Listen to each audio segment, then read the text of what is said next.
আসসালামু আলাইকুম প্রিয় দর্শক, আপনারা কেমন আছেন?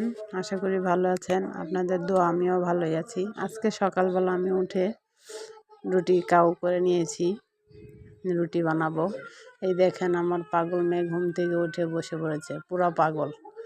এটা আমার ছোট মেয়ে, অনেক কিউট, অনেক সুন্দর, শান্তশিষ্ট। এখন আমি ওকে নিয়ে এখন রুটি বানাবো। দেখেন ক্যামেরার সামনে এসে কেমন দুষ্টুমি করছে। আমি রুটি ছানছি, তেল দিয়ে নিব আটাটার মধ্যে, নাহলে হাতে লেগে যাবে। রুটি বানানোর সময় আমার মেয়েটা অনেক খুশি, এটা দাও ওটা দাও বলতেছে, বসে আছে শান্তশিষ্ট। রুটি যখন বানাতে নিব তখন ওর আটা হাতে দেওয়া চাই। আটা দিলে ক্লের মতো আর কি খেলাধুলা করে, নরম তো, হাতে ড্রপ করে, ভালোই।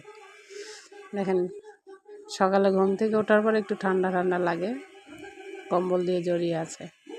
এই ফাঁকে আমি একটু রুটি বানিয়ে নিই। দেখেন আমার মেয়ের হাতেও রুটি আছে, বানাবে, মানে খুব ইচ্ছুক রুটি বানাবে। দেখেন দুষ্টুমি করতেছে, হাসতেছে, বলতেছে আমাকেও দাও, আমিও বানাবো। আমি বললাম যে রুটি বানানো আমার শেষ হোক, তারপরে তুমি বানিও, ঠিক আছে? বললো ঠিক আছে। তো এই জন্য ও হাত দিয়ে কিছুটা বানানোর চেষ্টা করতেছে, দেখাইতেছে। আমি রুটি বানাইতেছি আর কি, রুটি বানিয়ে ওকে ফ্রেশ করাবো, এই জন্য আমি আর কি ওকে ধরতেছি না।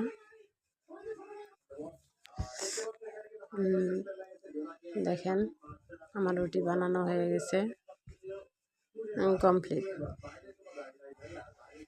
আমার মেয়েও হাত দিয়ে তুলতুলভাবে খেলা করতেছে, মানে ও বলতেছে ওইটা আছে যে আমার বানানো শেষ হলে ও বানাবে, এই জন্য বসে আছে।